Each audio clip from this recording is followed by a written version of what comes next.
Wow. Looky here. Look what came into the shop.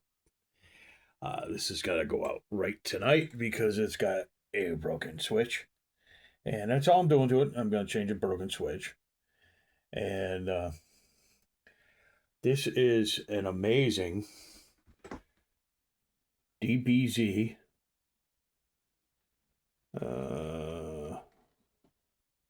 Diamond.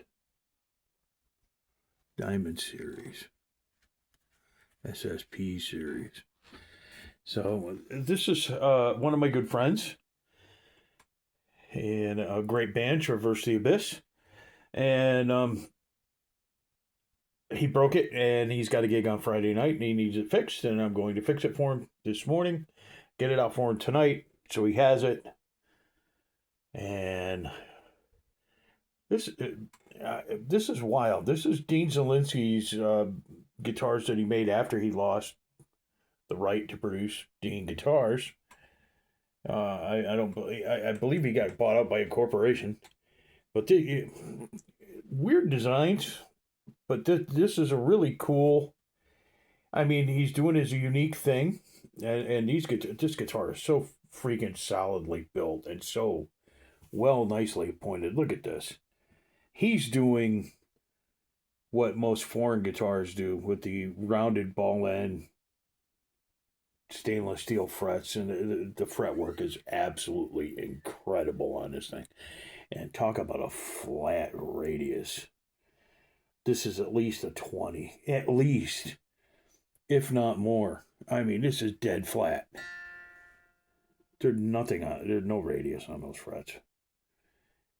This is a shred machine.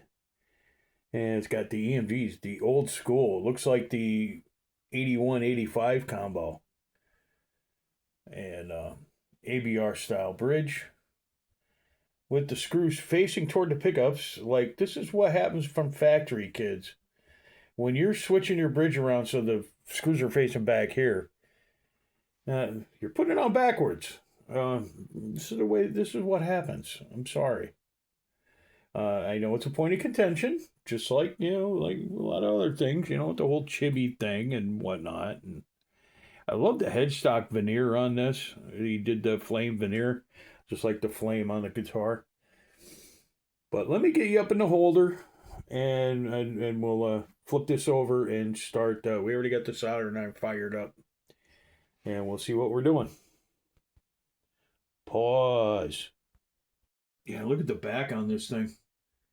This is looks like a 3-piece, looks like neck through, not set neck. It looks like neck through. And it's a mahogany neck with mahogany center stripe and 2 mahogany wings. Yeah, it's definitely one wing here, one wing here. This thing it's built like an old Gibson Firebird, which, I love the Gibson Firebirds. So, yeah, let's get to it. I'm gonna get a little small number 1 Phillips, and we'll take the back off and get that switch out. This guitar is very nice. Nicely appointed guitar. And like I said, we're not going to do anything with the strings or the frets or anything like that today. We're just doing an emergency repair because he needs the guitar to play. It's his favorite guitar to play out. That is in there tight. I need a razor blade. There we go. And there's our offending broken switch. It is the shallow switch that I thought. So we got another one. We're just gonna take the wires off, put them on this one, like for like. That's all we're doing.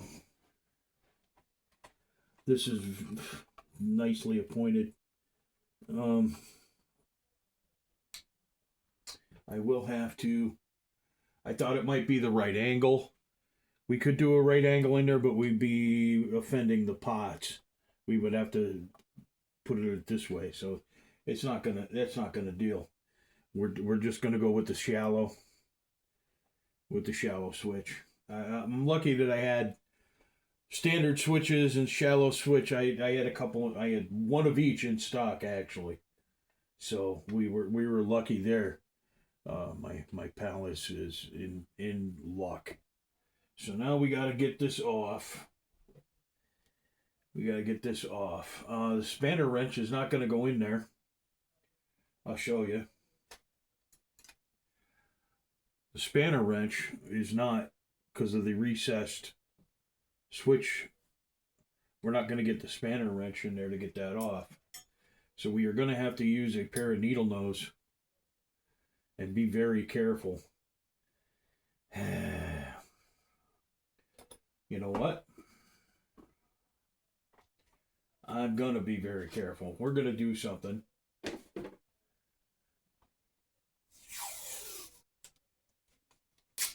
We're going to put some tape around here, because I do not want to be scratching this finish. This is gorgeous.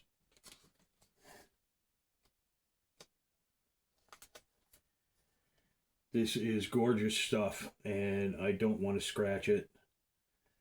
So this frog tape is crap. It's the Amazon crap. You know what it is. It is useless for masking while you're painting, because the paint goes right underneath it. And you end up with tape on, paint on your binding or whatever you're trying to mask off. Trust me, I know. My razor blades know, because I've been scraping binding forever on my Les Paul build. But if we be very careful here, we should be able to get this off. Yeah, we did it. We did it. She's nice and loose. She's going to come off.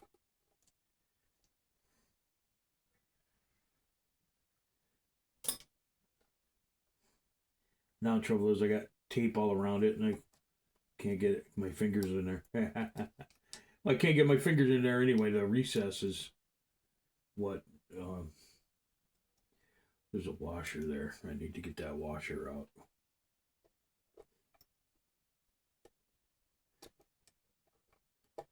There, that's the way we do it. There, switches out. I'm going to leave the tape here because I got to put one back in there, right? And voila. Broken switch.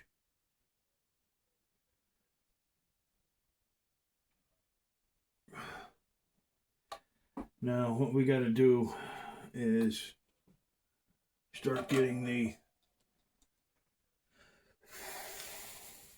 wires off.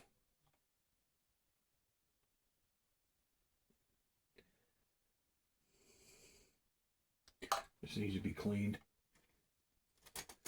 A little piece of steel wool. Whoop! That sucked. Yeah, don't grab the soldering iron with your fingers. It kind of sucks.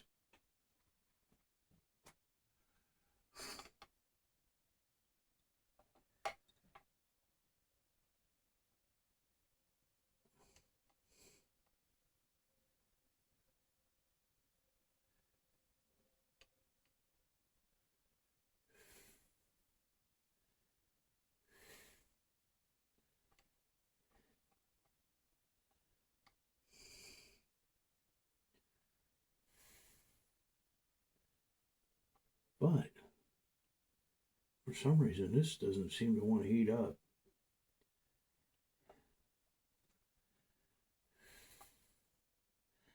I'm having a little trouble getting used to the new Weller station. I love it, don't get me wrong. But it's a pinpoint. It's an actual pinpoint. And I find that I got so used to before working with the flat blade on the end of the Weller the old Weller, the Radio Shack branded Weller iron, that I'm having trouble getting used to the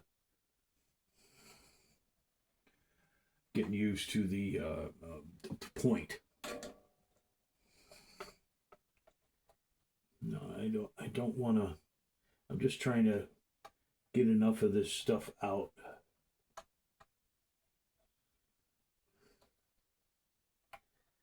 So that I'm not trying to unbundle this. I don't want to cut this zip tied bundle. I just want to work with the wires that I'm working with. And so there's our hot and our ground. Our hot and our ground. And then we have the individual inputs for the pickups. Come on. There we go. I'm going to get in there with a pair of needle nose, because this is going to be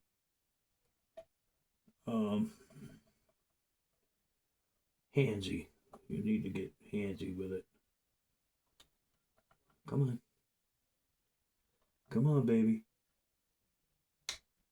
There we go. We're almost there. There we go.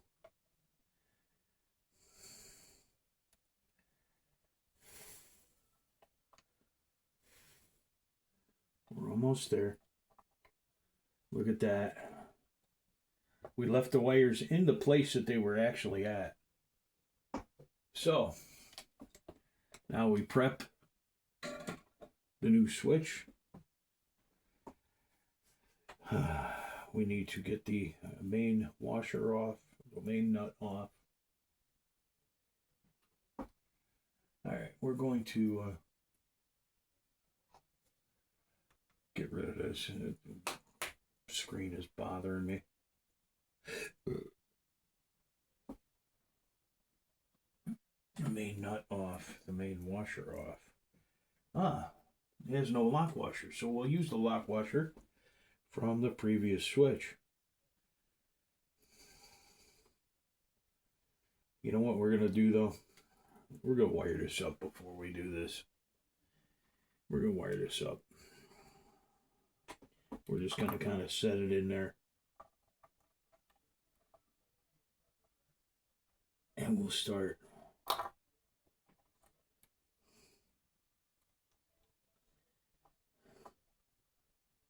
Thank God these are solid wires. I'm really happy about that, because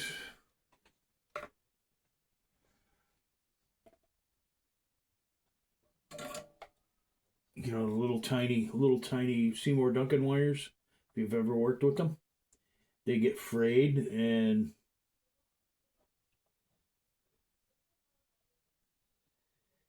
you know, they fray, and they're little tiny wires, and they move.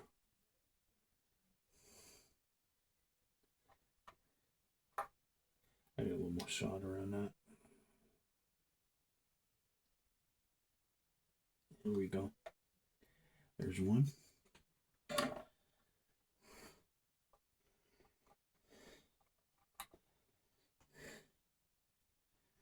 And this one I need the needle nose for.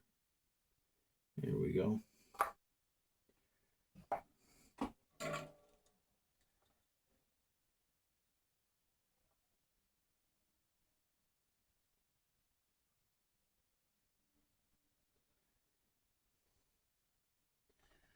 There we go.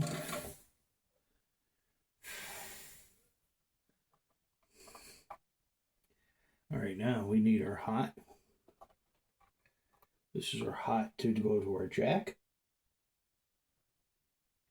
And I'm just going to... there's a fray. It doesn't want to work. All right, come on, bend. Bend. That's what I want. A little bend.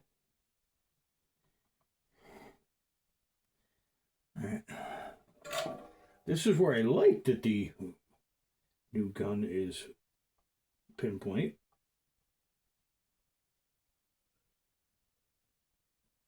The new iron. You can get into these little tiny spots. And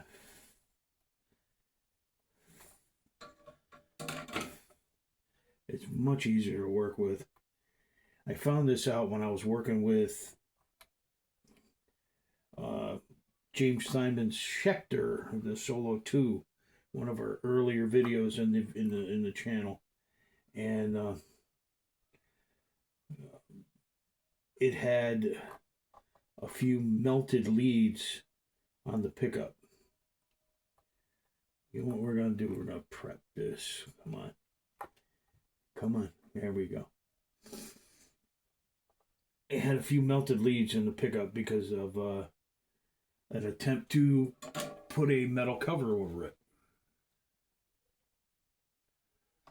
I'm twisting my line here.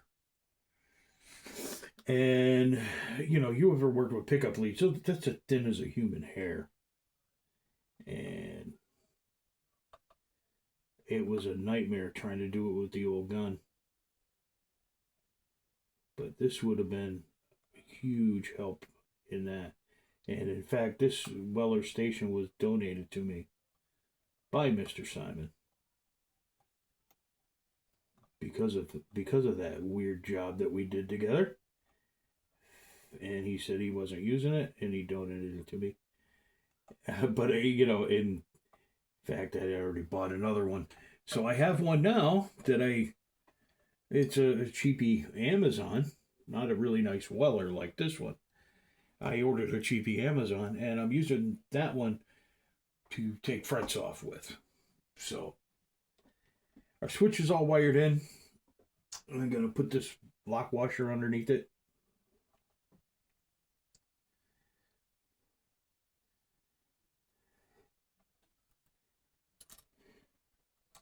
And it's going to go in the same spot it was.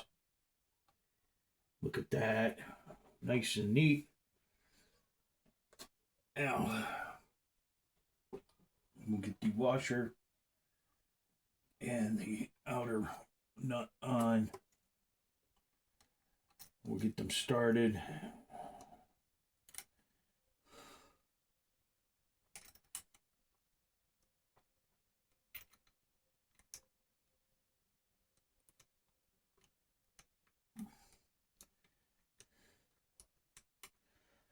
I wanted to try to do this with the tip on it. I might have to take the tip off. I can't get my fingers in there because of that recess.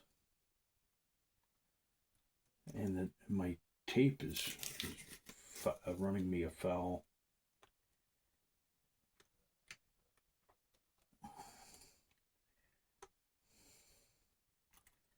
Yeah, my tape is running me afoul here. Let's try that. I think that'll be better. Yes. No. This tip, this switch has got a little shallower neck, and I'm not able to. I dropped the washers. Oh, where did they go?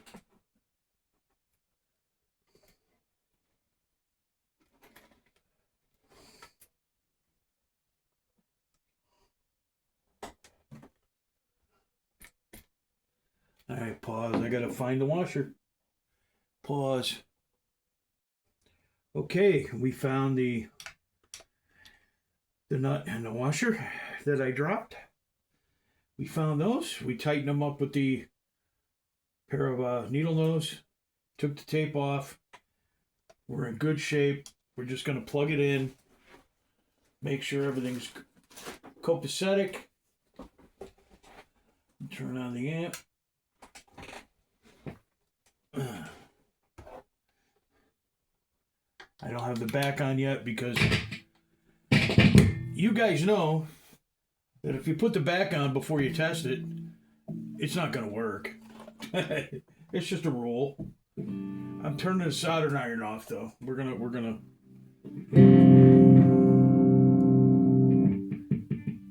make sure that that is.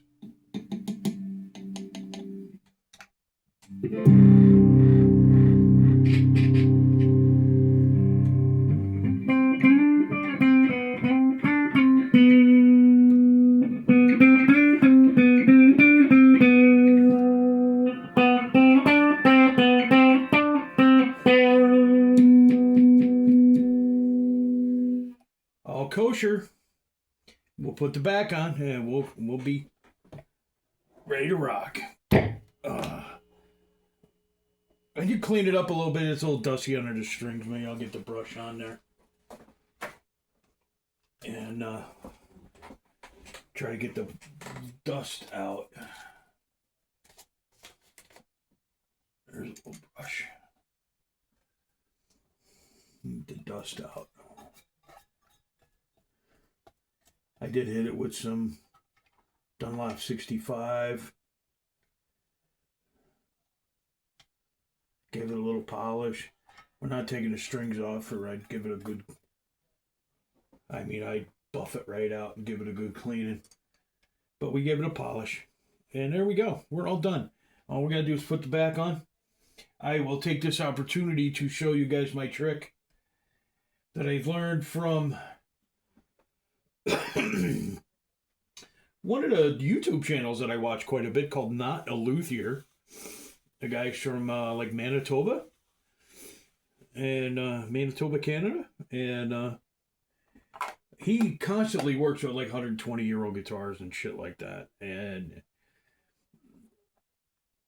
I watched him do this trick, and it's perfect. It works 100% of the time. You take your screw and you put it in the hole, and you turn it backwards until you hear that click. You hear that click? And once you hear the click, you can just go right back down. That means your threads are seated. You're not going to be stripping out the hole. These screws are very small. You know, you can strip out. Mahogany is a relatively soft wood. You can strip these holes out in a matter of seconds. So doing this just ensures that you're not going to strip out. Your threads are seated. You're going down in the same hole. You're going down with the same threads. You're not going to strip out the hole. And it really, that one's seated right in there. Let's do it again. There it goes. And like I said, this guitar is so nice and so well built. You don't want to mess it up.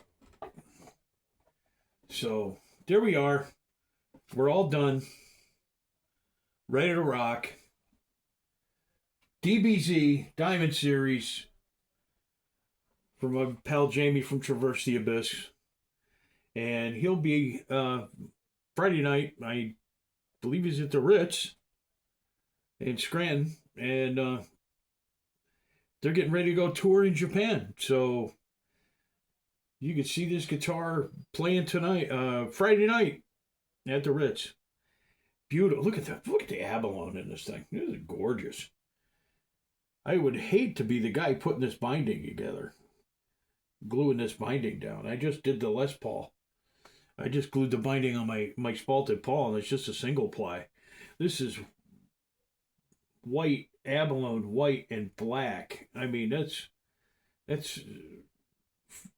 freaking 4 plies there. This would be a monster to bind, unless they had this already put together. I don't know. It is a factory job, but I mean, this is a gorgeous guitar, and we're all done. Thank you for watching. This is going to be in the bonus video section. I always say bonus video in front of the bonus videos. They're the short ones, the short, quick jobs. They're easy to do, and we're all done. Thank you. Thanks for watching. Like, subscribe, comment. Go check out my friends at Slapjaw, Traverse the Abyss, Drowning Kelly, Side Over. James Simon is Side Over. I've done so many guitars for James lately.